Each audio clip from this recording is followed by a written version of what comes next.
So the COP produces speeches and negotiations that can be sometimes very abstract from the issue that is really at stake. There is no mention of the fossil fuel industry in the Paris Agreement. There won't be any mention of the fossil fuel industry in the Marrakesh Agreement. There was not even a mention of the word energy in the Paris Agreement, and it's going to be the same with the Marrakesh Agreement or statement.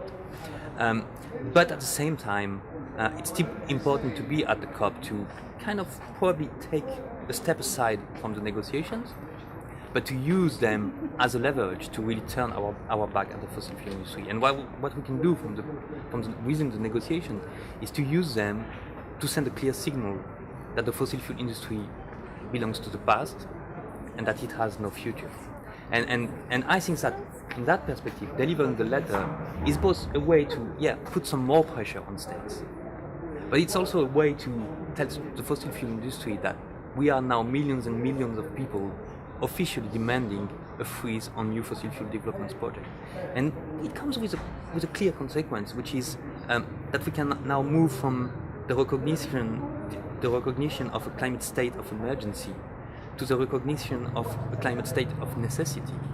And that is very important. This shift is very important because it opens the room to bold action from citizens. The idea of state of necessity is what legitimates civil disobedience, right? So we are here to say that it's now about time to take some bold action for the climate, and until states won't do their share, then we are going to do our share, and probably more than our share. We made a commitment in Paris last year on the 12th of December, at the very same moment that the world leaders were agreeing on the Paris Agreement. We took the streets and took the pledge that we would prevent world leaders, the fossil fuel industry, to cross the red lines to a just and livable future. And we are doing our best to honor our promise, to honor our pledge.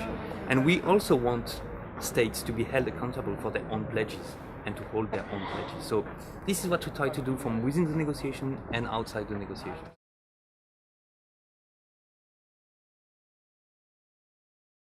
So the demand really focused on infrastructure development, but as an opportunity and as a first step toward a transition towards 100% renewable energy. But then, of course, we've been also working with other groups demanding a halt on subsidies, because the one thing that's for sure is that our dependence on fossil fuels doesn't rely on the lack of alternatives, because there are alternatives. It doesn't rely on the fact that this is the cheapest source of energy, because it's not. Renewables are way cheaper. Actually, there are way more subsidies given to the fossil fuel industry than to the renewable industry, 5 to 6 times more from within the G20. And if you add up all the hidden costs of the fossil fuel industry, so atmospheric pollution, adaptation to climate change, and so on, you end up with a figure that almost makes no sense, right? It's $10 million per second that is given or directly, indirectly to the fossil fuel industry. So the thing is that we depend on the fossil fuel industry because there was a political choice made historically to depend on the fossil fuel industry. It's a political choice, so it can be changed quite fast. And this is what we're trying to do, targeting infrastructures, targeting subsidies, targeting what we call the social license of the fossil fuel industry, and trying to build that movement that would connect the dots between the subsidies, the infrastructures, the impact, the social license, and the trillions that need to be shifted from the fossil fuel industry to the renewable energy.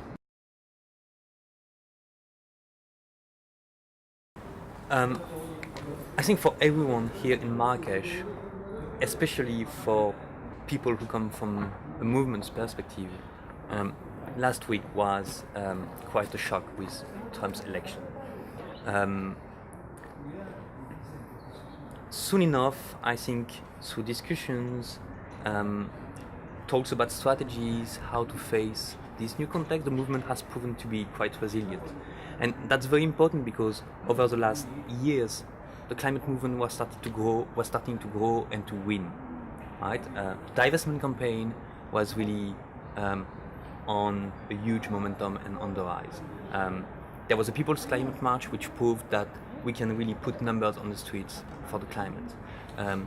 Resistances against infrastructure were really like harvesting successes, Keystone XL and other infrastructures elsewhere. Like last week, Turkey announced that they would not develop a coal project, a coal power plant. So we were winning, and we have to make sure that Trump's election doesn't let us enter in a phase where we start losing again. Because this is what happened 10 years ago, 15 years ago, when George W. Bush won the US presidential election for his first term. The global justice movement was winning, was tackling the neoliberal agenda. And George W. Bush won, and we started to lose and to lose and to lose again. So the idea this week for the movement is really to take this as an opportunity, and this coincidence that we were all gathered in Marrakesh whilst a climate denier was elected to the White House is an incredible opportunity for us to start from the very beginning, before his term begins, to strategize how we as a global movement are going to stand together and make sure that his election doesn't mean that the climate is going to warm, heat, up to a point where people will die, millions and millions of people will die, communities will be destructed. So to make sure that we prevent a bigger catastrophe to happen than the one that is already happening.